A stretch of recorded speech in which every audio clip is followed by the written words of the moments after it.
Number 5. The Amityville horror photo. The Warrens had been around, claiming to have seen 10,000 cases in their lifetime. But there are few of many cases that got them as much renown and people talking as the Amityville horror case. Way before there were any Conjuring movies, way before it was a smash hit franchise, they were already making tons of movies about Amityville. The Warrens have been in the silver screen since the beginning. Amityville, Long Island was the center stage for the most infamous and strange case in America. In 1974, the house had been owned by the DeFeo family, until one day, Ronald DeFeo Jr. went one by one with a rifle and claimed the life of every member of his family, later going on and telling people that spirits had commanded him to do so. After this horrifying event, a year later, the Lutz family would move in, not much bothered by the house's dark history. You know, in this market, you gotta take a good deal on rent wherever you can get it. During the first month of living there, they realized almost right away that something was wrong. Swarms of flies, banging noises, and spectral apparitions of monstrous animals or phantasmal beings that the real estate agent definitely did not mention. Now, the Warrens were called in as they were experts in the paranormal, and they were called in to investigate the haunting and see if there was anything they could do. They brought with them camera crews and tried to record their findings, most famous among them a photo of what appears to be the ghost of a boy with shimmering eyes staring down from the stairwell. It's truly chilling stuff. Now, it has to be addressed even by skeptic standards. Sorry, we gotta play Scully, can't all be Mulder over here. That there is a lot of debate as to whether or not the Amityville horror was more like the Amityville hoax. George Lutz, the father of the Lutz family, contacted the DeFeo's lawyer, William Weber, and said he was trying to get a book written up about the client. And Weber had told news media that the haunting was all just a story he had made up with the Lutz family over a bottle of wine, in the hopes of getting a retrial, and in the hopes of getting a little bit of change for the Lutz family. So, what do you think? Was this America's most famous haunting, or was it just a fantastic backdrop for a series of okay movies? And my ghouls and goblins, if you're looking for some more terrifying true tales, or tales that ain't so true, from ghosts to cryptids to aliens and a whole lot more, Top 5 Scary has all of that and then way more. Drop a like and subscribe and stay scared. Okay, moving on. Number 4.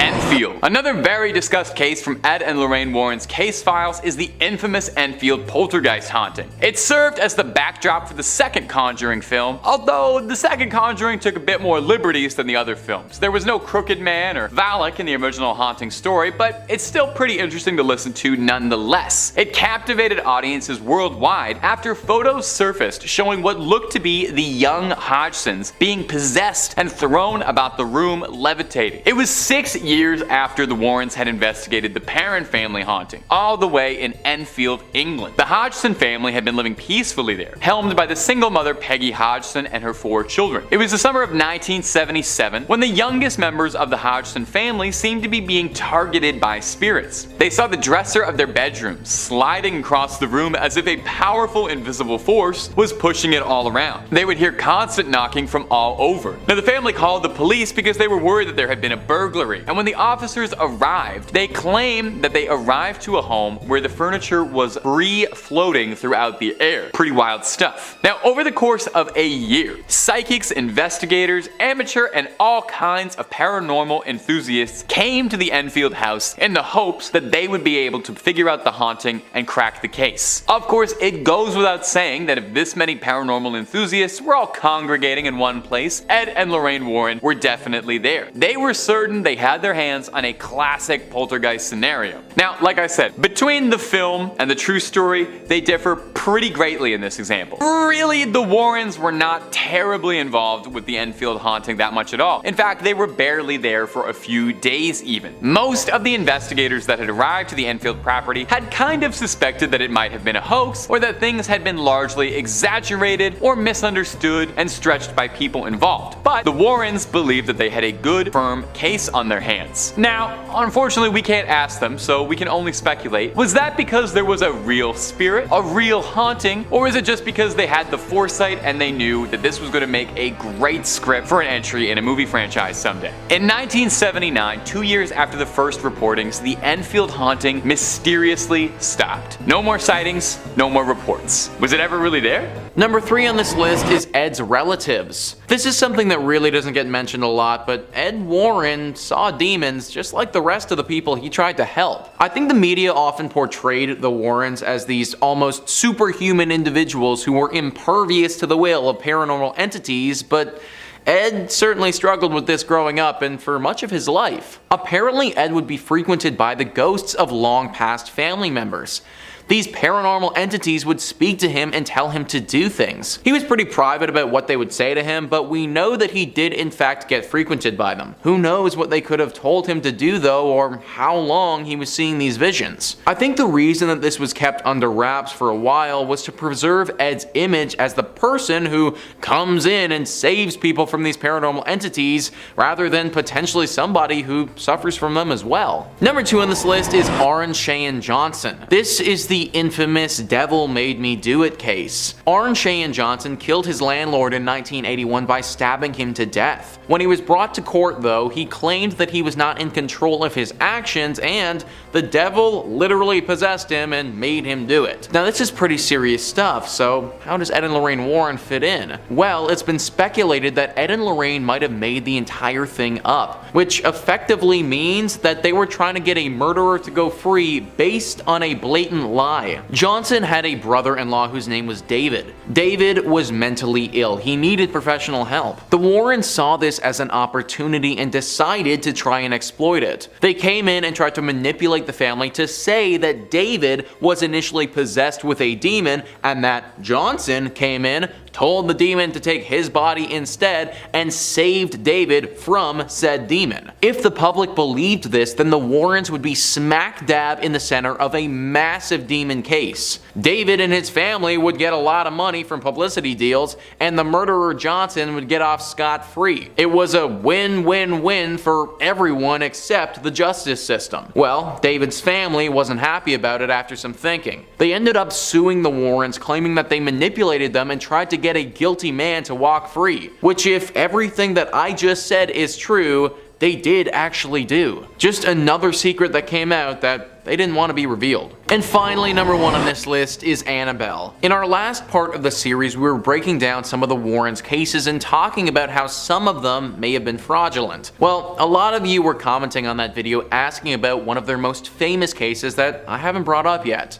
Annabelle. The Annabelle doll is one of the most widely known cases that the Warrens participated in and would probably be on most people's lists when it comes to the creepiest dolls to ever exist. This doll even inspired the creation of a horror franchise of the same name that's had 3 separate installments in it. Pretty good notoriety for an inanimate object. Or maybe inanimate is the wrong word when talking about Annabelle. The legend began back in the 1970s when a young nurse named Donna received the doll as a gift from her mother. The doll took up residence on her sofa and at first was a nice and calming little plush toy that had nothing demonic about it at all. Soon things started getting a little bit weird though. Donna would go to work and find things out of place or doors open that weren't that way when she left. Then her and her roommate started finding notes around the apartment. Tiny little scribbled notes on parchment paper that would read, "Help me." Finally, it all came bubbling up when Lou, Donna's boyfriend, was in her apartment one afternoon by himself. The most common version of the story says that he was napping and then woke up to the doll literally trying to kill him, strangling him until he finally had enough strength to throw it off of him. Apparently he even had several scratch marks on him for a few days, but then they went away after that. This is when Ed and Lorraine entered into the mix. They took the story and absolutely ran with it. Apparently as they were taking this doll, which they had determined was possessed, as they were taking it back to a safe place, it tried to crash their car several times, and only putting holy water on it would stop this interference. Of course, no one else was actually in the car at the time, so we just sort of need to take their words for it. And that's actually the thing with this story. The only actual evidence or proof about this doll is that they told people it was haunted. There's no video of it moving, there's no pictures of it acting crazy. Anytime I've seen it, it just looks like a regular doll. Because of this, we can't say that it's fake, but we also can't really say that it's real either. I will say, after everything we revealed in the last video, I'm starting to have a hard time just accepting what Ed and Lorraine tell me. So honestly, Annabelle being fake could definitely have been another one of those secrets that they just didn't want us knowing about. Number 5. The real-life Conjuring movies. Now the Conjuring films are are most likely where most of us know anything about the Warrens from. You know, had they not been made, they might have just stayed local New England legends. Notable for their contributions to a few famous cases like the Amityville Horror or the Haunting in Connecticut, a couple other notable ones. But no doubt it was James Wan's Conjuring franchise that made the Warrens into household names and made them not only iconic characters in horror canon, but storied real individuals. But how involved in the films were they, really? Well, unfortunately, Ed Warren passed away before the first one was ever made, so Ed never got to see any of the Conjuring movies. But Lorraine Warren served as a close consultant on them, ensuring that the stories were being presented in an accurate way, accurately depicting the Warrens' relationship as well. Now, of course, there are some liberties taken here and there with the scripts regarding the hauntings, but hey, that's Hollywood. That's how the Hollywood game goes. Fun little trivia for you might not know, even if you're a Conjuring superfan, but the real Lorraine Warren does actually appear in the first Conjuring. I know you're saying, of course she does. She and Ed are the main characters, but I mean the real-life Lorraine Warren is a cameo in the first Conjuring film in a blink and you'll miss it scene. During one of the lecture scenes, you can see her sitting up in the front 2 rows in the crowd. Look for the very old woman who looks about 30 years older than all the other extras. That's the real Lorraine Warren. The actress who plays Lorraine's character in the films, Vera Farmiga, maintained a very close and personal relationship with the real Lorraine Warren, calling her a very close friend. After she passed, on Instagram, Vera wrote, "She lived her life in grace and cheerfulness. She wore a helmet of salvation. She donned her sword of compassion and took a shield of faith. Righteousness was her breastplate, and she has touched my life so." Wow, that is an epic description of like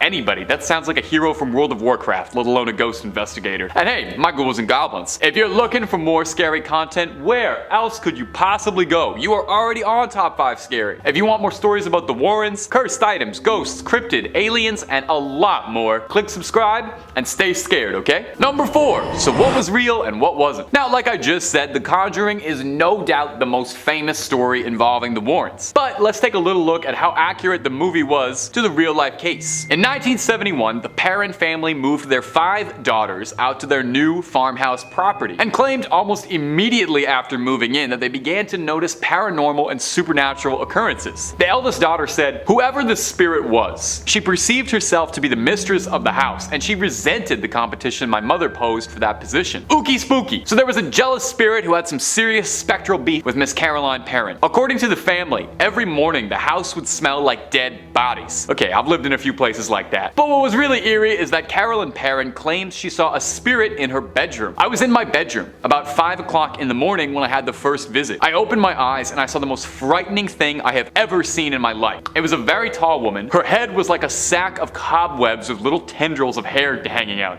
Oh, I'm sorry editors for whatever pictures you're gonna look up for that one. Sounds like they cleaned Bethesda up for the movie, to be honest. Fun fact, Bethesda also was not made up for the movie, because there was a real-life Bethesda Sherman buried nearby who lived next door to the infamous farmhouse. Now, whether or not she was a Satanist and a witch who sacrificed her child, that much we don't know. But there was really a real-life Bethesda Sherman who lived right next door to the cursed farmhouse. Now, probably one of the bigger differences between the film and the real-life case is that in the film, Ed Warren saves the day and heroically performs an exorcism. But in real life, Ed never performed exorcisms as he wasn't a priest and it would be crossing a line. The pair were devoutly religious and believed that those without religion were more likely to be attacked by demons. Now, in actuality in the Perron house, Roger Perron actually kicked out the Warrens, and he said that they were making his wife's health much, much worse. The Perron family stayed in the house for 10 more years, allegedly undergoing non-stop hauntings for a decade. But man, the rent must have been really good. Number 3 on this list is the African fertility dolls.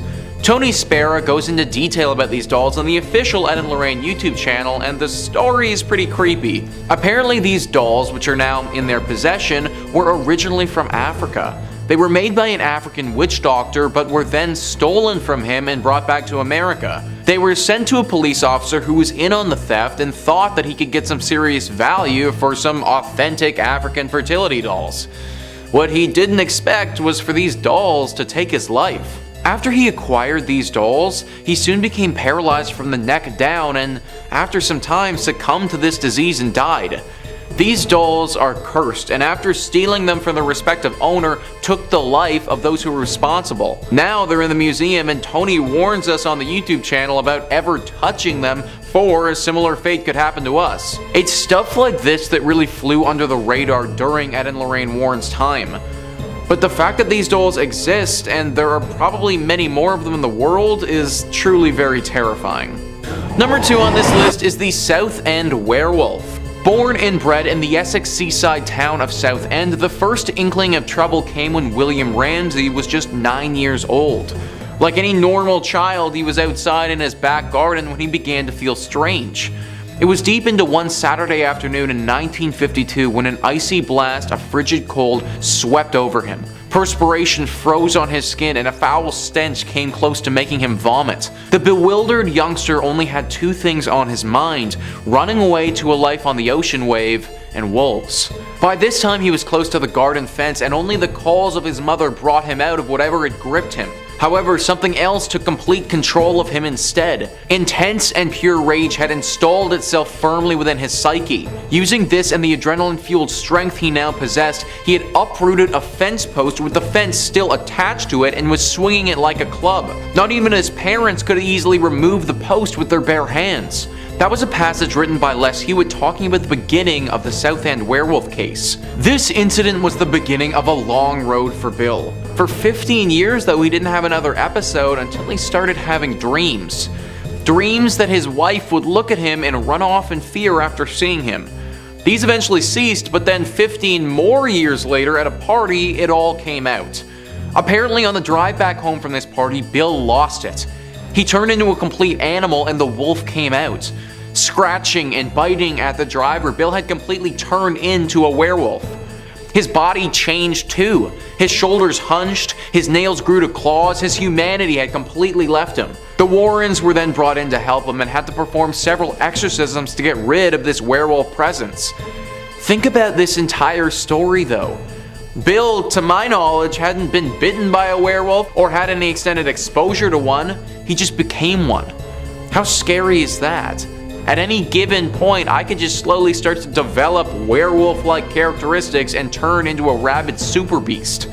I think that's why this case didn't get as much media coverage as some of the other ones. Just the fact that something like this could happen, and I mean, that could really scare the public. And finally, number 1 on this list is the Shadow Doll. So we already talked about some other dolls, but this takes it to a whole nother level. You know the horror movie franchise Chucky? Where the doll is possessed with a serial killer and it's out to get people, like that whole bit? Well, this doll makes Chucky look like the sort of thing you invite to your kid's birthday party. Yeah, it's pretty freaking bad. The Shadow Doll, for one, looks absolutely terrifying. It looks like this woman with a white face totally covered in black robes with chains and spikes sticking out of her. It's apparently made of bones and even has a human tooth in it. Now, even though this doll doesn't operate like Chucky and move around in the real world, it does something even more terrifying. Anytime you go to sleep, you aren't safe if the Shadow Doll has you in its sights. It's said that this grotesque-looking creature will come to you while you're sleeping in your dreams and terrorize you. It isn't said to be a quick kill either, like this thing's pretty sadistic in how it haunts you. It will keep coming back over and over and over again until finally it terrorizes you to a point where your heart literally stops out of fear and you never wake up. Think about how horrible that would be. To be absolutely terrified of going to sleep because you know that the second you close your eyes, this shadow doll could be upon you and it might be your last night ever. Similar to the other dolls that we talked about, this thing is locked up in the museum, but I personally don't think that's enough.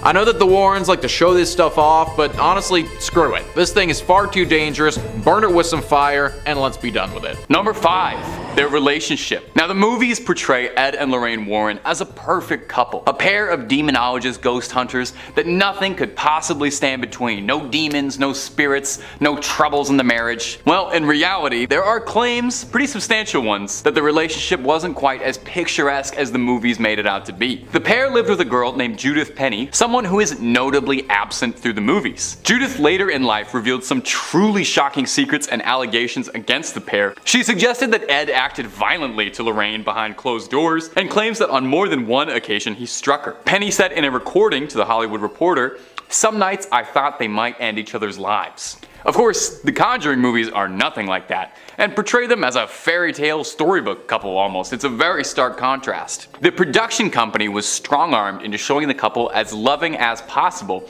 in a deal by Lorraine Warren for the films after Ed had passed away.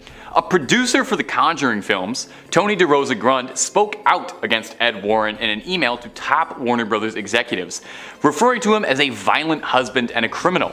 He said, Lorraine enabled, she knowingly allowed an illegal relationship to continue for 40 years. They lied to the public. Now we've got lots of videos on Ed and Lorraine Warren, whether you're a fan or a hater. We've got lots on the topic. But if that's not your jam, we've got cryptids, conspiracies, true crime, fake crime, aliens, pretty much anything scary under the sun. Top 5 Scary's got a video for. So click on through, find something to scream at, and subscribe, but do that when the credits roll, okay? We worked hard on this video. Number 4, Judith Penny. Perhaps the most serious claim regarding the pair had nothing to do with ghosts or spirits, but it was the nature of the relationship with Judith Penny and Ed Warren. In 2017, evidence surfaced from Judith herself to suggest that the movies left out one of the biggest details of their lives, that Ed Warren was involved in an extramarital relationship with an underage girl. Judith has sworn that she spent 4 decades living in the Warrens' house as Ed's lover, but that the relationship began when she was 15.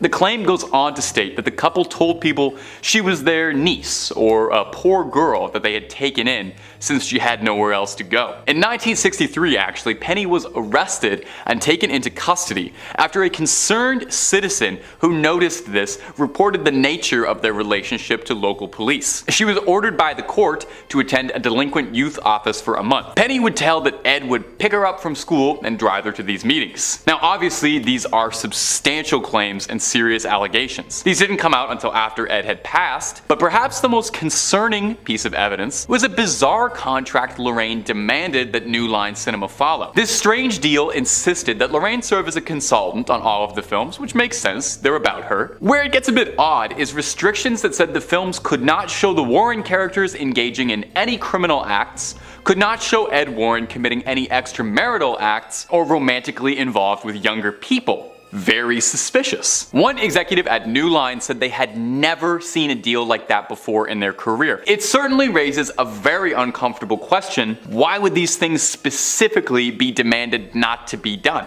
Number 3, they wanted to be artists. You know, believe it or not, the pair of legendary demonologists had actually not always planned on investigating the occult and the unknown. Does anyone really? You can't really go to school for that. When the two had married, they both had believed that they were going to make a career out of being artists. Ed Warren had gone to art school at New Haven, and Ed Warren began a modest career trying to paint landscapes, but he was not finding much success. He felt that he lacked a subject that he believed really spoke to people and made a connection with people, and he was struggling over this. As beautiful as a Connecticut landscape is, it just was not landing with people and he wasn't selling enough. He had held a long-standing interest in the supernatural and paranormal after an incident as a young boy where he encountered a ghostly spirit in his own home. So he decided that for his future endeavors, he would make a collection of paintings of local haunted houses. He would read in the newspaper for stories of haunted houses, then drive up to them, paint the houses outside, and then offer the paintings to the homeowners in exchange for information and intel about the haunting. He and Lorraine actually sort of got their start as paranormal investigators this way. They spent 5 years on the road, traveling as a pair of nomadic haunted house painters turned investigators, in which is no doubt one of the most unique ways to begin a career. Initially, Lorraine was more of a skeptic than a true believer, believing that most of the people they met and spoke to were just people with overactive imaginations. Obviously, she changed her tune a little bit as they made a storied career out of this. After spending weeks that turned to months and years on the road, Lorraine said she felt the similarities between each case, despite them all occurring in different states and communities, and saw a beauty in them exploring the world while Ed would be there covered in paint to explain the spirit world to their hosts. Number 2,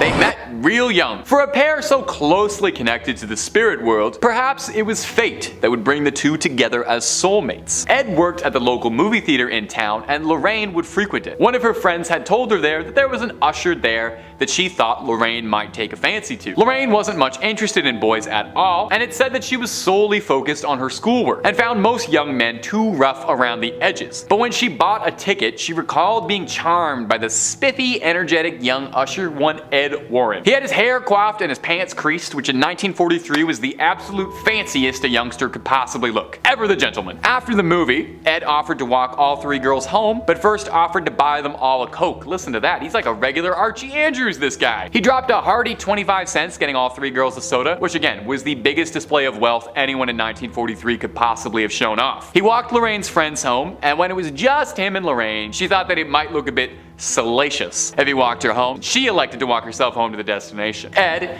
ever the gentleman, nodded and took off. Lorraine claims that when she saw Ed walk away, she didn't see him as a 16-year-old, but rather claims she saw him fully grown, saw him exactly as he would appear as an adult. She wrote in her diary that day that she found the man she was going to marry. Was it fate that had brought them together? Was it a divine purpose? Or were there just not that many cute boys in Connecticut at the time? Ed would be sent over to serve during World War II during the Navy, and he married Lorraine pretty much as soon as he stepped back in Connecticut, and the pair married when they were only 19 years old and remained married to the end of their days. Number 1. They never charged money. Now, over the years, Ed and Lorraine Warren have received their fair share of controversy, accusations, and allegations about their intentions. There were more than a few people over the years who accused them of being little more than charlatans and grifters who were exploiting money out of people who just didn't know any better. The thing is though, while there is absolutely a conversation and a discussion to be had about whether or not they were wildly exaggerating cases or intentionally adding and stretching stories out to make them more exciting for better books and better Hollywood movies, the thing is, as paranormal investigators, they never once charged money for their services. Like I mentioned before, usually their way in the door was to offer a painting. They never asked for money out of the residents of any of their haunted houses or cases that they'd investigated. They probably just asked for the exclusive film rights to the story, if anything, and that's probably not even a joke. The way they mostly made money was by traveling to colleges and universities and giving lectures on the occult and paranormality. Ed and Lorraine, despite calling themselves demonologists, and that being the term most commonly associated with them, insisted that they were educators before they were paranormal investigators. That was their main goal. They had always wanted to make people aware of what had existed beyond the veil of our world. They had a goal of discouraging people from getting involved in what they didn't understand, saying that most of the people they met were young college-age couples, and they had hoped that they could steer them towards a more righteous path. This is why they founded the New England Society for Paranormal Research, to uncover mysteries, and ended up working on 100 cases since its founding. Now today, the foundation is run by the Warrens' daughter Judy and their son-in-law Tony Spera, who has taken upon himself to maintain the Warrens' legacy, including running their famed museum of haunted objects. It's closed right now, hopefully just for some rearrangement. Hopefully Annabelle didn't break loose or nothing, but it is hopefully reopening back soon, so you can get back to peering at that collection of haunted relics and cursed objects. Number 5 on this list is the relationship. As we'll look at a bit later in this video, Ed and Lorraine's relationship might not have been all it was cracked up to be. The couple that inspired The Conjuring have often been talked about as being one of the greatest married couples ever. In the movie The Conjuring, the pair very clearly have each other's back, and it's clear that there's a deep foundation of love between them.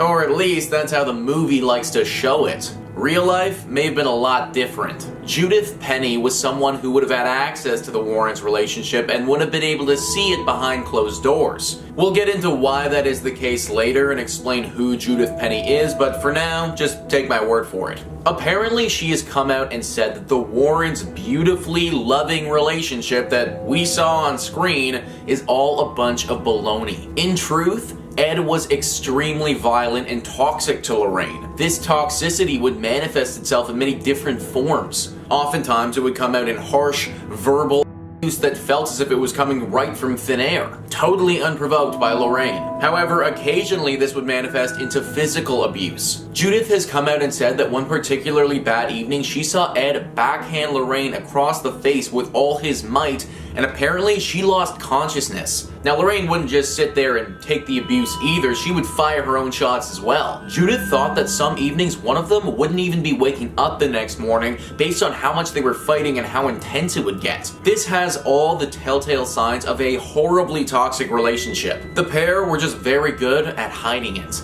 Number 4 on this list is the Amityville horror story. I feel like you've heard this story before, guys. Arguably the most famous of all the Ed and Lorraine Warren cases, this singular case launched the pair onto the main stage as being some of the biggest demonologists and paranormal investigators on the planet. Therefore, it was incredibly important to their image and their brand that this story was believed by the public. Fact of the matter is, though, they made the entire thing up. Ronald DeFeo Jr. was the spark behind this entire story. In 1974, Ronald gunned down his entire family in that home for seemingly no reason. He was later sentenced to life in prison for his crimes and died behind bars at age 69. These murders were brutal though and were heard nationwide. That's why when the next family to move in claimed the house was haunted, it actually got a ton of attention. The family said that slime would appear all over the place with no apparent origin. Things would swing open and objects would fly around the room. The house itself could simply not warm up and would stay incredibly cold for weeks on end. The media got wind of this and so did Ed and Lorraine. They went into this place and went on to have their most successful case ever, ultimately concluding that the house is in fact haunted. However, this just simply was never true. The family's lawyer later came out and said that they collectively made up this story together and thought it would get a lot of traction over a few bottles of wine. The Warrens' initial success literally started by a few drunk people deciding they were gonna pull a trick on everyone. Even though this news came out, the Warrens have always held strong onto the fact that the house was in fact haunted. Number 3. How psychic is she? Naturally, Lorraine's psychic abilities came into some scrutiny. I mean, that does make some sense. I mean, you claim you're psychic, people are gonna ask you all sorts of annoying questions like, are you really? No one just trusts you. Interestingly, even Lorraine herself didn't fully believe in the paranormal until she made a career of it. In the beginning, Lorraine was wary of just about everyone they had met and believed that the people who were reporting these hauntings or describing strange things in their home were just speaking with an overactive imagination or were just making things up for attention. And save that point for later in the video because that's going to come up again. It was only after working several cases where she started to notice recurring trends between everything that they'd worked on and all the things that these cases were telling her that she started to believe that what she was doing was real and there was a grander connection to it all. After they started to become more well known for their work on the cases that inspired The Conjuring or the Amityville Horror, there was some outcry from people who said that Lorraine was faking this and the two of them were faking it. So to quiet her critics, Lorraine had herself tested by a doctor named Dr. Thelma Moss, who is a parapsychologist studying abilities outside the human experience, researching things like extrasensory perception, the spirit world. Lorraine went for extensive psychic testing, and the doctor had reported that Lorraine was an above average clairvoyant. Ooh, put that on the fridge. In the 80s, Lorraine and Ed were renowned enough as psychics that even law enforcement officers took note of it, and had actually requested for Lorraine Warren's aid on a string of missing persons cases, believing the help of a psychic would be just what they needed, a move that was seen as a bit controversial at the time. Number 2. Their relatives carry on their legacy. Although Ed and Lorraine Warren themselves unfortunately are no longer with us, they worked hard to ensure to pass on their ideas, their teachings, to ensure that their legacy would outlast their mortal forms. And I mean, that's kind of if you believe they're really gone. I mean, these people worked with spirits their whole life. They've got to be out there somewhere, their spirits guiding, right? In 1952, Ed and Lorraine founded the New England Society for Psychic Research as a way of tracking and documenting their cases. As well, famously, just like shown in the movies, Ed and Lorraine kept a magnificent museum of all the cursed relics, horrible things, and demonic objects that they'd encountered over the years in their cases, including the infamous Annabelle amongst many, many others. She doesn't quite look like how she does in the movies though, she's a little more raggedy in real life. But with Ed and Lorraine no longer around to run the society, it was now left in the hands of their daughter Judy and their son-in-law Tony Spera, who has taken it upon himself to maintain the Warrens' legacy and is a demonologist and paranormal investigator of his own volition. He inherited their museum of cursed objects and he takes care of their most dangerous ones, maintaining the rituals necessary to keep them cleansed and pure. Now, unfortunately, the museum is currently closed at the time of this video, but Mr. Spera is working to get it reopened to the public. Annabelle does tour though, if you're ever looking to catch her in your town. She's got a good agent, I guess, and she makes appearances all over at paranormal conventions. You can take a photo with her, she takes lots of photos with fans. She doesn't really answer too many questions though, she's not a big talker. Spera isn't the only of the Warrens' relatives trying to carry on their legacy, however. Their nephew, one John Zappis, who I've mentioned a few times on this channel actually, was inspired by stories and tales of his demonologist uncle as a boy and followed in their path, becoming a paranormal investigator himself and opening his own museum of haunted relics just outside of his home, just like his uncle. You gotta wonder if there's any members of the extended Warren family who don't have a museum of cursed relics and if they feel a bit left out. Zathis' museum, much like the Warrens, is blessed and anointed with holy water and monitored closely by a priest to make sure none of the haunted relics dwelling inside it worm their way loose. Number 1. Maybe it was all fake though. Well, it feels really wrong to end the video on this point, but it also felt really wrong to not mention it all either, and I thought it was either number 5 or number 1, and I settled on number 1 being a better ending. I believe any good skeptic or paranormal enthusiast must always ask themselves the toughest question when it comes to anything supernatural. Was it real, or were they just making it all up? Okay? Every Mulder needs a Scully asking those questions. It's been a long-running debate and discussion as to whether or not Ed and Lorraine were really demonologists, or if they were just a pair of very charismatic storytellers, and it was a bit of a complicated ruse to sell a bunch of books and get some movies made. Now, since the Warrens have passed, several stories and more doubt has begun to creep out, decrying the Warrens as nothing more than grandiose storytellers. For one example, the lawyer in the Amityville horror case, who was representing Ronald DeFeo, the assailant who slayed his family, admitted that a majority of the story involving the infamous haunting was all just that. Just a story generated under his own admission that he made up over a bottle of wine with the Lutz family. That's the family that moved into the alleged haunted house, as a way of cooking up the story a little bit in the hopes of getting a retrial for Ronald DeFeo. Another example that came out was the haunting in Connecticut case. Very famous case. The Warrens wrote a book on it. There were a few movies made. The Warrens' book detailing their experiences with that case was called In a Dark Place. It was co-authored by Ray Garton, who was a horror novelist who was asked to help out and punch up the novel a little bit. Garton had a bit of an issue though, because he said when he was interviewing the family involved in the case, he found that their stories didn't match up, and frequently they were contradicting each other describing the haunting. Garton asked Ed Warren for advice on what he should do about it, and Ed gave him this response saying, "Oh, they're crazy. You've got some of the story, just use what works and just make the rest up and just make it scary." Or what about the Enfield case, the basis for the second Conjuring film, which was greatly exaggerated, as the Warrens only arrived for a single day, uninvited, and were then sent away by the family. Ed Warren told another investigator working the case that we could make some serious money off of this one. And seeing how much money the Conjuring franchise has made, well, it seems like you don't need to be a psychic to see that maybe the truth was getting in the way of a good story just a little bit. Real or not, you cannot deny that the Warrens have a lasting legacy, an entertaining one, and are fascinating to read about. And no doubt we'll be discussing them on this channel and in the world larger for years and years to come. Number 5 on this list is the haunting in Connecticut. This haunting is the haunting of the Snedeker family. Listverse writes, after renovations on the house were complete, Carmen Snedeker entered the basement for the first time. There, she found embalming equipment and body tags with the names of the deceased. The family soon realized that the house was infested with demons. Carmen witnessed the water in her mop bucket turn a different color. She recalled the mop water was blood red. I mean a deep, deep red. It made my skin crawl.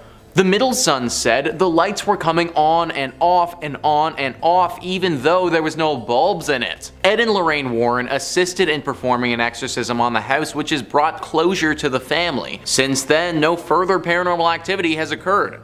The Snedeker family remained in the house for 2 more years before they relocated to Tennessee. So guys, all of this is well and good, and it's what the Warrens want you to believe.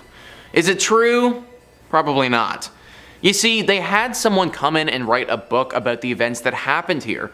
He went in and interviewed the family multiple times, and it turns out that they couldn't keep their story straight at all. They were all over the place, and it felt like nobody actually knew what happened. Then he went to Ed and told Ed that he can't write this story because nobody has any idea what actually went down, and you know what Ed said? Just make it up. That's literally what happened, guys. The story about this place is just made up, and it was probably never even true to begin with. Also, while literal mop buckets were filling up with blood downstairs, the upstairs neighbor was totally fine and just living their life. Seems kinda strange that the demonic possession would differentiate between floors, but I guess that's what the Warrens want you to think. Number 4 on this list is the Vampire Girl. Now this is one of those cases that, if it's true, doesn't get enough of the limelight. The Warrens have dealt with werewolves before, and we actually looked into the South End werewolf and what it's all about in one of our previous videos. But this vampire case, it never really gets talked about. The Warrens were brought in to deal with an 18-year-old girl who was going down a path of vampirism. This girl was very interested in death and the underworld. She started performing satanic rituals by herself and, as you'd expect, ended up becoming possessed. The possession was clearly vampiric in nature and the demon was hungry for blood. It's said that she would wait in cemeteries for unsuspecting victims and then attack them right when they got there. It was reported that 16 people were bitten by this girl and she would actually drink their blood. To my knowledge, nobody was killed, but there were obviously some pretty serious injuries involved. Now what strikes me as odd is why this case hasn't been discussed more. It almost feels a bit like a secret because it's never brought up and largely forgotten about. Yet, when you consider what actually happened and the events that transpired, this is one of the most shocking things they ever did. The fact that we don't bring up this case and talk about it more actually leads me to believe that if there is any truth to be had in the Warrens' exploits, it might be here. Maybe they were actually trying to protect the world from the truth here. The truth that vampires are potentially real. In third place, we have Catholicism as an undercurrent.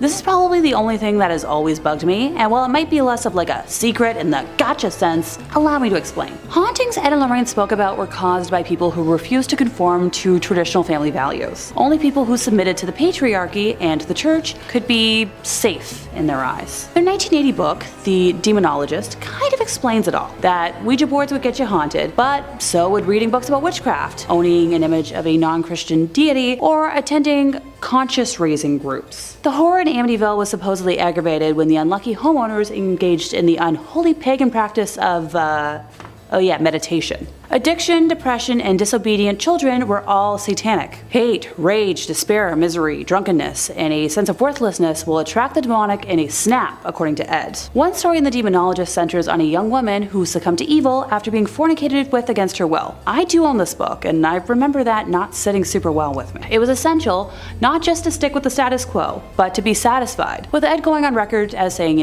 that a happy home is one's best defense, and even the most powerful exorcism will be effective only if you keep up an emotional atmosphere that does not attract such entities. And while I do believe this to an extent, not so far as Ed does. That atmosphere would involve going to church, by the way, saying that once a week was a good start. Yeah, I don't go to church. When you really think about it, the Warrens' entire basis of work kind of relied on victim blaming, evil that could, only happen to people who were already evil themselves. So personally, I don't agree with this whatsoever. Bad things do happen to good people, and not just because they don't follow Catholicism doesn't make someone evil. If you don't see what I'm seeing, allow another quote from Ed to help clarify things.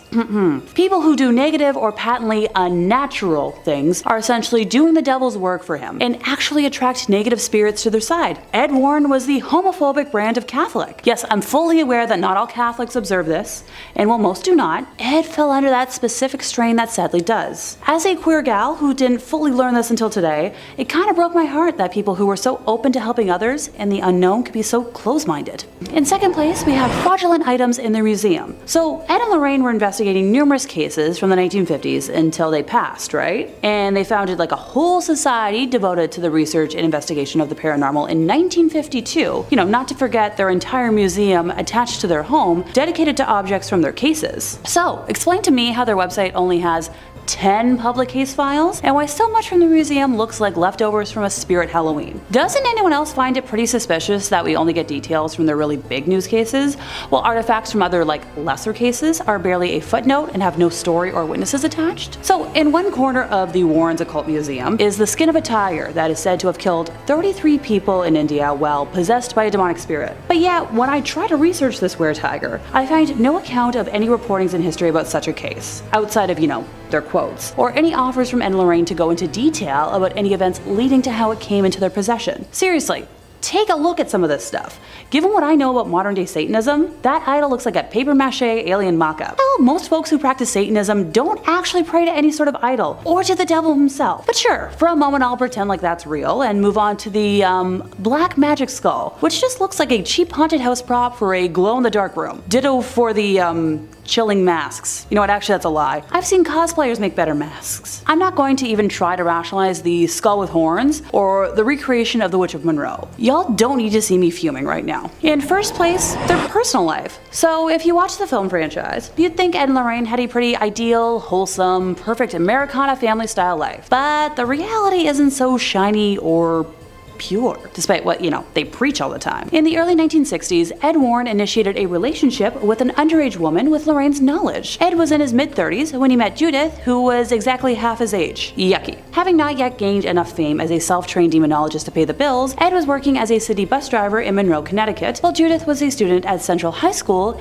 in the nearby town of Bridgeport, who, conveniently rode his bus route. The two began an amorous relationship, according to a legal declaration from Judith in November of 2014. Heck, by 1963, she had moved into the Warrens' home, and for the next 40 years, she had a sexual relationship with Ed with Lorraine's knowledge. That same year, Judith was arrested after someone reported her relationship with Ed to local police, because, busybodies everywhere. And she spent a night in the North End prison in Bridgeport, while police tried to persuade her to sign a statement admitting to the affair. After she refused to cooperate, she was ordered by the court to report to a delinquent youth office for the next month. So, Ed, being the great guy he was, picked her up from school every week and drove her to the mandated meetings. Judith claimed that Ed told her many times that she was the love of his life. The Warrens explained her presence in the home as a niece or a poor girl who they had taken in out of charity and who helped them with office tasks. And she was mentioned in a lot of their books as being, like their secretary, most notably in The Demonologist, which I've already quoted a couple times today. What do you know? I own a copy. In May of 1978, while in her 30s,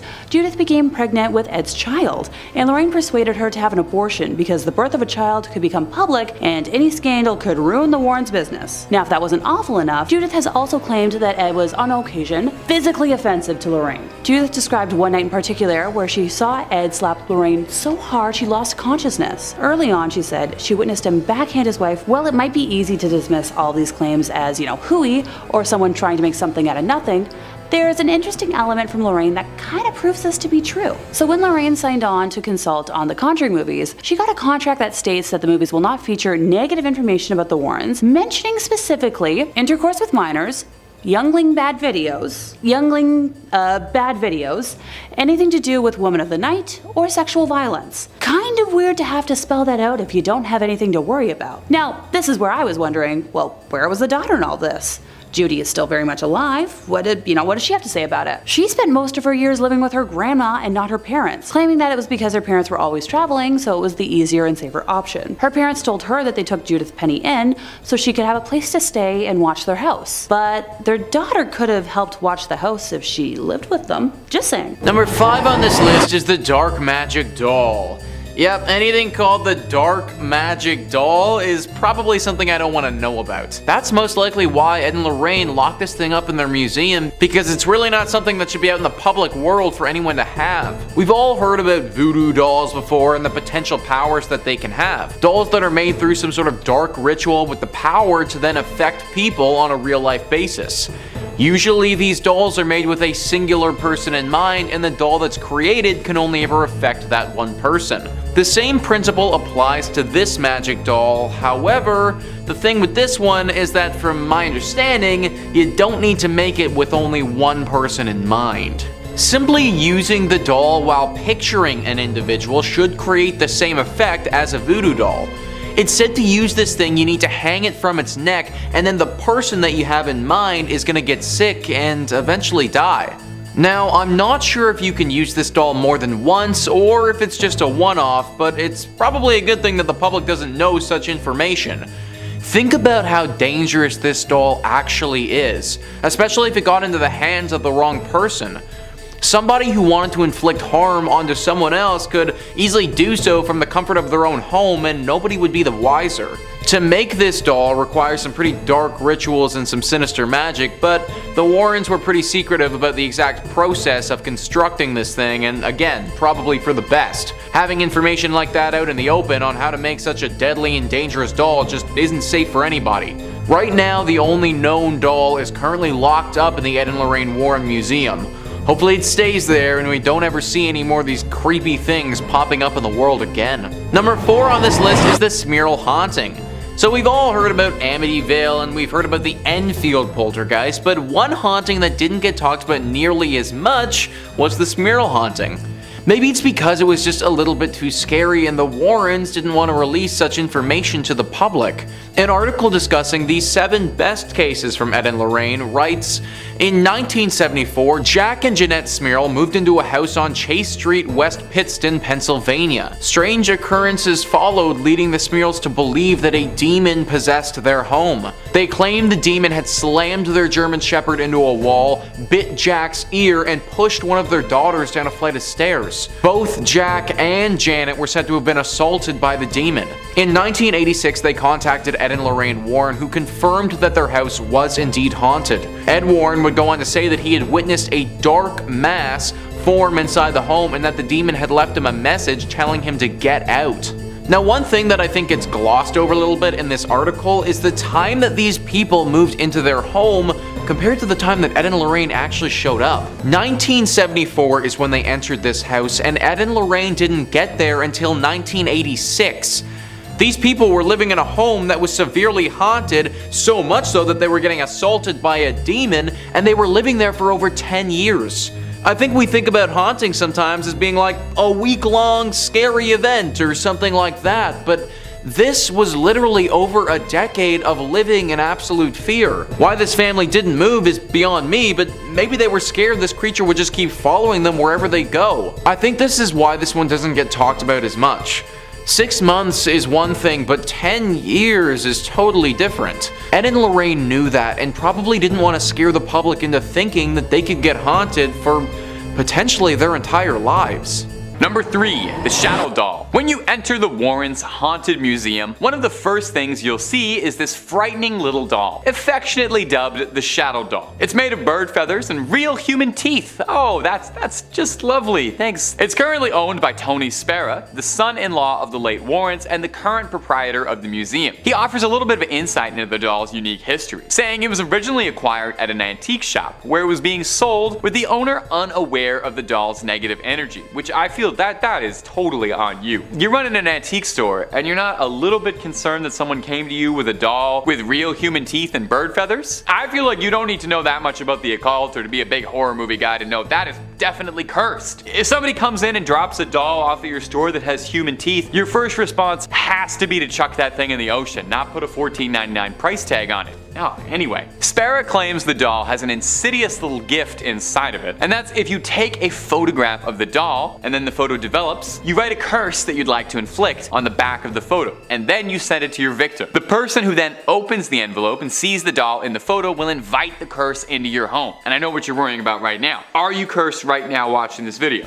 Nah, you're good. I think digital photos are fine, and besides, I would never write any curses on any of these photos. And if I was ever gonna curse you, I would curse you to always make the right amount of pasta and have your crush text you back. I would only curse you something real nice. Now, my big question about the Shadow Doll is, do you think it gets jealous having to share museum space with Annabelle? How hard must it be to be the second most famous cursed doll in a museum of cursed dolls? People come in all day to gawk at your movie star sister, get autographs and selfies with her, and you just have to sit and stew. No wonder the doll is cursing people. I think it's got some repressed aggression. Number 2, the Southend Werewolf. This is maybe one of the odder cases in the Warrens' history, which is really saying something since the only thing the Warrens ever investigated was incredibly odd cases. This one was back in England again, in Essex. The Warrens got word of a particularly unusual case. This wasn't a haunted house or a poltergeist or a suspected demon possession or anything. This was someone claiming they had come down bad with a case of lycanthropy. There was a bad moon rising over Essex. A carpenter by the name of William Ramsey had claimed that since his youth, he had been cursed into transforming into a werewolf. Not every night or on full moons, but seemingly random times, the spirit of a wolf would overtake him and he would go feral. It hurts seeing someone live out your childhood dreams like that. He claims that he's been plagued his whole life, and his first transformation occurred when he was a boy. He was playing outside when he felt an icy breeze coming over his skin, freezing his sweat to his skin. He then said he felt a primal bloodlust and hunger coming over him, and he was overwhelmed by a pungent, awful odor. He flew into a fit of rage and found himself shredding a fence post with the fence still attached and chewing at wire mesh. Now, for years he wrote this off as a strange incident. You know, something that every boy goes through when you're growing up. Puberty's a strange time. It wasn't until 1983 that the wolf came out to play again. William was out at the pub with his friends when he felt that familiar chill come over him. He He felt the sweat freezing to his skin and excused himself to go to a bathroom, and claims that when he looked into the mirror, all he saw back was a wolf's unmistakable snout and yellow eyes staring back at him. He called the cab home but had to be held down by the driver because he was thrashing and lashing out at the driver and other passengers. Eventually, he composed himself, I think they gave him a milk bone, and he tried to live quietly after these incidents. It was in 1989 when Ed and Lorraine caught wind of the case. They invited him to get to Connecticut for a personal exorcism. I thought it was silver bullets that dealt with werewolves, but I guess that's probably a more permanent solution. Exorcism was probably the right way to go. Initially, William was skeptical, which I find kind of interesting. You turn into a werewolf, but you're skeptical that an exorcism will make a difference? Anyway, he ended up visiting, and reports claim that after a long night of violent thrashing, the wolf was finally exorcised, and since then, William Ramsey was able to find peace. At number 1, the satanic idol. I don't know, Ed and Lorraine, a satanic idol?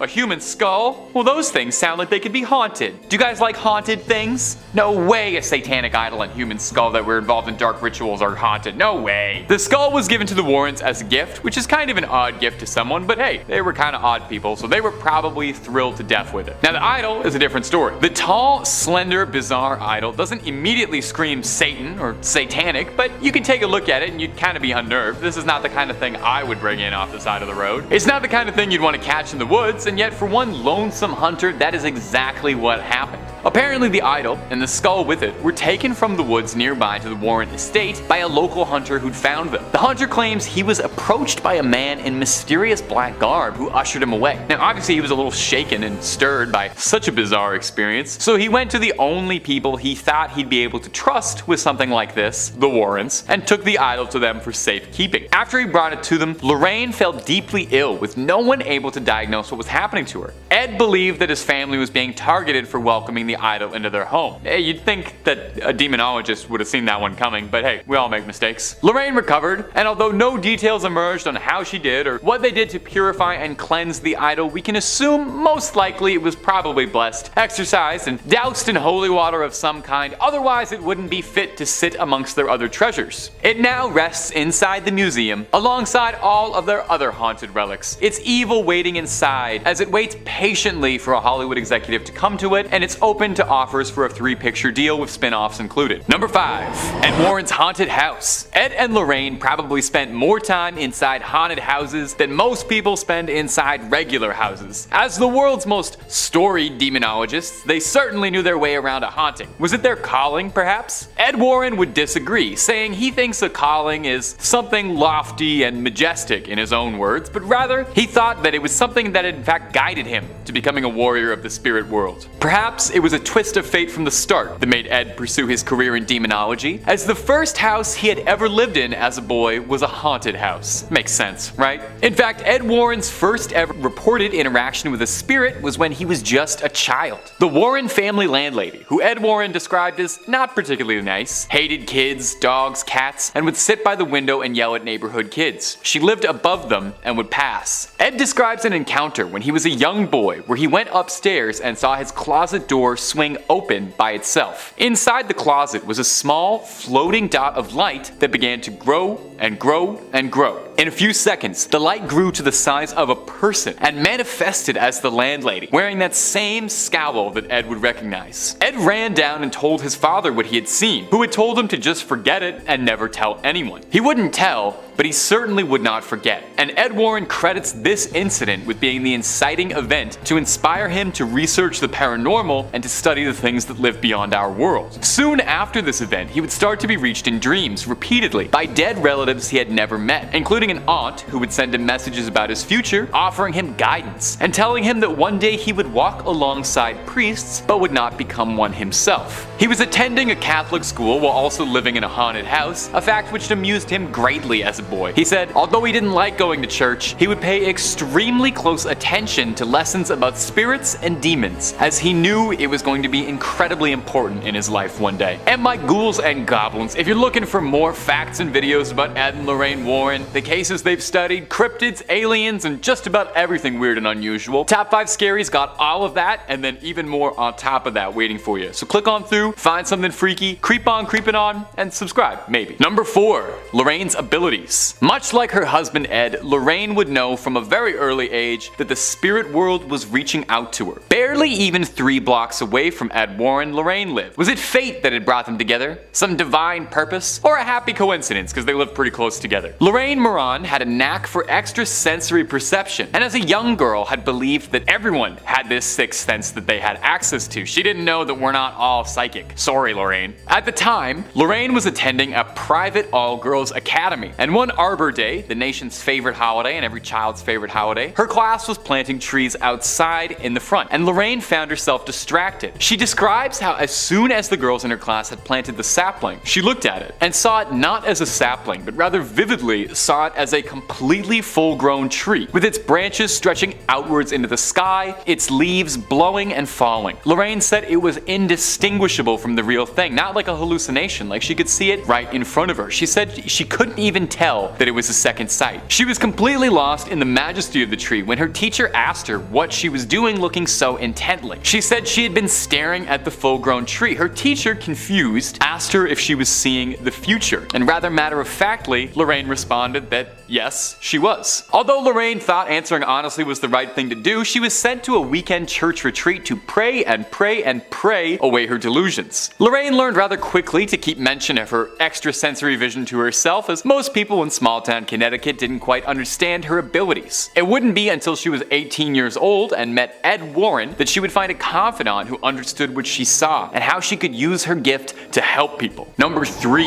The Skeptical Society. I think a little healthy skepticism is good for all of us, even on a paranormal channel. I watch paranormal stuff every single day of my life, but I like to approach it from a skeptical angle. What can I say? I'm more of a Scully than I am a Mulder. The New England Society for Paranormal Research isn't the only group in New England that was involved with the Warrens. Enter the New England Skeptical Society, existing as a bit of a rival to the Warrens. The Skeptical Society existed to uphold the tenets of science and reason versus paranormal speculation. The founder, one Stephen Novello, was a prominent neurologist and professor at Yale School of Medicine, and he did not think particularly highly of the Warrens. He was quoted saying, "You meet them, and oh my god, you realize the guy had no idea what he was doing, didn't know the first thing about anything relevant to paranormal investigation or ghost phenomena." He was adamantly not a fan of the Warrens at all, even going so far as to decry their museum of the occult and cursed objects, referring to it as little more than off-the-shelf Halloween junk, dolls, and toys. Now, the Warrens refused to allow the Skeptical Society to shadow them on a case or investigation numerous times, apparently, with various excuses each time. When sufficiently questioned about it, Ed Warren responded, "You can't have scientific evidence for a spiritual phenomenon."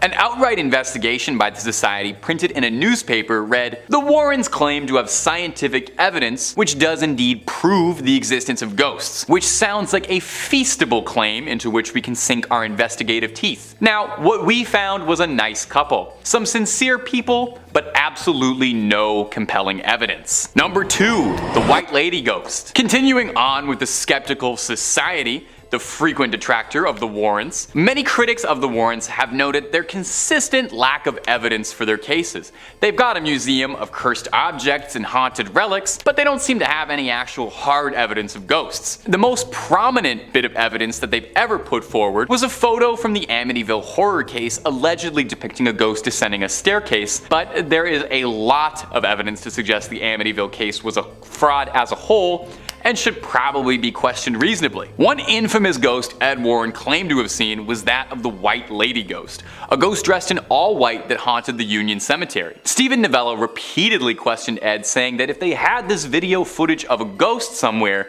that it doesn't make sense why you wouldn't release that footage publicly to silence any critics or doubters. Eventually, Stephen was invited to the Warrens' home to watch the tape and was sufficiently unimpressed. Why don't you take a little listen to his review after watching the clip. The piece de resistance of the museum is Ed's video of the White Lady of Union Cemetery in Easton, Connecticut. We've only been allowed to view this tape in the Warrens' home because Ed refused to give it to us to analyze, a common theme in our investigations. The tape shows a white human figure moving behind some tombstones. Like videos of UFOs, Bigfoot, and the Loch Ness Monster, the figure is at the perfect distance and resolution so that a provocative shape can be seen, but no details which would aid identification. Ed Warren has not investigated this video with any rigor and refuses to allow others to do so. Despite Ed's insistence that he was engaged in research, he continued to jealously hoard his evidence rather than allow it to be analyzed. Now, detractors like Novella have suggested that the footage in question has been faked and it was just someone in a sheet. This footage actually is available now. After decades and decades of just talking about it, you can see the footage for yourself. It's available now on their son-in-law's personal YouTube channel after Ed had passed, and I will admit it is a bit blurry. It is kind of hard to make out anything. Number 1. The Amityville hoax. Now, besides The Conjuring, one of the biggest cases the Warrens were ever involved in was the Amityville horror. Before the Conjuring cinematic universe kicked off and they made 3 Annabelle movies, they were making films and books about the Amityville story. It gripped America as it was a truly bizarre haunting case. Well, except for the fact that there seems like there's a big pile of evidence to suggest the case was greatly exaggerated for the cameras and media. The book was a bestseller and the movie was a hit, but take a listen to some smaller inaccuracies. For one, the Lutz claimed that they found demonic footprints in the snow, but weather records around the time of the incident showed there was no snowfall. The book and the film also both refer to police being called to the house, but no records show that police were ever contacted during this time. Perhaps most incriminating is William Weber, who is the attorney for Ronald DeFeo, has claimed multiple times that the entire story was all a hoax collaboratively created between the Lutz family, novelist Jay Anson, and the Warrens. This wouldn't even be the first time it seemed like the Warrens were more interested in a good story than the truth. The Haunting in Connecticut story was written into a non-fiction novel by Ray Garton, a horror novelist who was commissioned by the Warrens to tell the story. He claims that he found the experience very frustrating as an author because while he was trying to report on the story, the Snedeker family involved in the case could not keep their details straight and were providing several conflicting stories. He pressed Ed Warren on it, and Ed told him, "They're crazy. All the people who come to us are crazy, that's why they come to us. Just use what you can and make the rest up. You write scary books, right? Well, just make it up and make it scary. That's why we hired you." In 5th place, their origins in the profession. Honestly, before today, I never really dug too much into the personal lives of Ed and Lorraine Warren, preferring to focus my interest on their professional work, and only really knowing about their daughter Judy from the rare time they mentioned her in one of their books, and her husband because of all the rare footage he's publicized since Ed and Lorraine's death. Outside of the Hollywood romanticizing, which I promise I'll touch on eventually, how did Ed and Lorraine actually fall into this line of work? So Lorraine was 9 when she first saw auras. She thought everyone saw them, but found out quickly otherwise when she brought it up at her Catholic school when she compared the lights surrounding the Mother Superior and Sister Joseph and was told immediately to never talk of what she saw ever again, learning to, hide her gifts or joke it off. Ed, on the other hand, grew up in a haunted house. He'd look into closets and see faces, one specifically of an old lady. The temperature in his room would drop and he would hear footsteps and heavy breathing. When he brought it up to his father, he was told that, there's a logical explanation for everything, and just leave it at that. So they both did their very best to try and ignore their gifts, wanting to live normal lives, but the universe threw them together and had different plans. Ed had a near-death experience while serving in the Navy during World War II when the ship he was on collided with an oil tanker in the North Atlantic. A fire erupted and all of the men on the ship had to jump overboard. As Ed was in the icy water, he prayed for help and was soon rescued, believing it to be from cosmic interference. So after that experience, he returned home and asked Lorraine to marry him, and they got married almost immediately. After the war, Ed took up a profession as a fine arts painter, with the duo traveling from fair to fair to sell their wares, and eventually this became helpful during the beginnings of their work. They would research houses they believed to be haunted, and then, go to that house. After Ed would paint the domicile, he would hand the painting to Lorraine, who would knock on the door and offer the homeowners the painting as, their ticket into the house. Once she struck up a conversation with the homeowner, they would learn more about the property and hauntings, if there were hauntings, that is. At one house, which already had, some local notoriety as a supernatural hotspot, Lorraine went into spontaneous trance and claimed that this is where she learned not to fear death. I thought there was more to that. In fourth place, we have the White Lady hoax. Just so we all have the same context going into this, the White Lady is the name of the ghost that haunts the Union Cemetery in Easton, Connecticut. So most locals believe her to be the ghost of Harriet Seeley, whose young son passed shortly after being born, with Harriet herself passing soon after. Legend believes she may have died in hopes of finding her son, and still wanders their final resting place searching him out. Other folks believe the White Lady is the ghost of a woman from the 1940s who killed her husband and later herself and is, doomed to wander the graveyard. Her physical description is the one thing that remains consistent. She is a young woman wearing a white dress with dark hair. So, me if I was wearing white, which will never happen here. I promise you that. It seems as if she enjoys scaring the daylights out of the living, which, once again, my kind of gal. Many who have witnessed her believe that they have almost hit her with their vehicle, only to find no trace of her once they pull over. Others claim they have often seen her hovering slightly above the ground around the cemetery, going back and forth amongst different gravestones. Now, Ed Warren was obsessed with her and has gone on record as being, determined to capture footage of her on film. Once he was able to do so, he kept the tape for himself. Yeah, he hoarded that tape like it held the secrets to the universe, or, like he was the US government with all the proof they have of alien life. He allowed a select few people to view it while, it was being held in his personal archives, and none were ever allowed to further analyze it on their own time. I'm raising an eyebrow right now in suspicion. And once again, if I had a red flag, I'd be waving it right here. So, since the passing of both Ed and Lorraine, their son-in-law, Tony Spera, has released the footage in its entirety to YouTube. The tape shows an apparent white human figure moving behind some tombstones. Similar to videos of UFOs, Bigfoot and the Loch Ness Monster, the figure is at that perfect distance and resolution so a shape can be seen, but we don't have any details that could lead to a definitive identification. A woman named Judith Penny, who I will discuss in more detail later, has said she helped Ed maintain his reputation as a ghost hunter. So what does that mean? So when he claimed to have captured the White Lady on tape in the summer of 1990, after camping out in the graveyard for a week, allegedly, Judith was the mystical being spotted on tape, masking herself with a white sheet. Number 3 on this list is Judith Penny. Ed and Lorraine Warren were married right up until Ed died back in 2006. The couple had been together for a long time and shared quite the life together. I mean, think about all the crazy things that they did. I highly doubt that many people can say that they stopped ghosts around the world and became famous together. While they were at the height of their success, they looked like a power couple. A real duo that you wouldn't want to trifle with. Ed and Lorraine Warren together taking on the world one ghost or possession at a time. Well, during all of that, although it looked like it was just the two of them, there was actually a third. Judith Penny has come forward and said in a sworn statement that she had a relationship with Ed Warren for 4 whole decades. 4 decades where they were having an intimate relationship that the world had no idea about. Apparently, Judith moved into the Warren household when she was 15 years old back in 1963. Ed, who was in his mid-30s at the time, would sleep with her regularly, and Lorraine Warren was well aware of the entire thing. I mean, she obviously was, considering Judith literally lived with the pair in their own house. In fact, before Ed's big career of being a demonologist took off, it said that he would drive Judith's bus to school. How freaking creepy and gross is that, guys? Literally her school bus driver, but also her lover while she's 15 years old. This relationship apparently went on until 2003, 3 years before Ed finally passed away. Obviously, the Warrens didn't want any of this getting out to anyone and kept it very hush-hush. She even had to have when she became pregnant with Ed's child, and that was kept under wraps. What we thought was this power duo was actually a sick and twisted trio that we knew nothing about. The Warren family, before Lorraine died, came out and said that they had no knowledge of the alleged conduct. Number 2 on this list is the Lady in White. The Lady in White was a ghost that was said to haunt the Union Cemetery in Connecticut. This was another one of the Warrens' most famous cases and gained a ton of notoriety. Well, sorry to burst your bubble, guys, but it's fake. Let's roll a clip of what is supposed to be evidence of the Lady in White.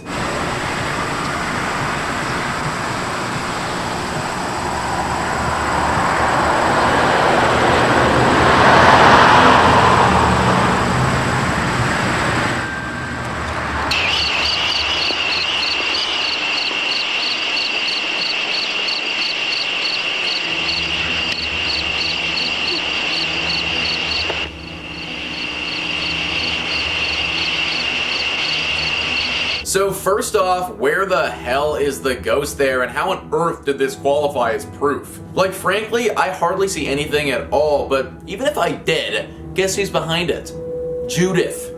Yeah, the girl that Ed had an illegal relationship with was the lady in white, literally dressed up in a sheet, and the pair took some grainy pictures and videos together and claimed it was evidence. Just another secret that the Warrens tried to hide, but eventually it's bubbled to the surface. And finally, number 1 on this list is the smoke and the mirrors. We've already talked about the Amityville horror house and the lady in white here, and about how they're all fake. Well, guess what, folks? I hate to do this to you, but they ain't the only ones. Everything the Warrens did was just a bunch of smoke and mirrors.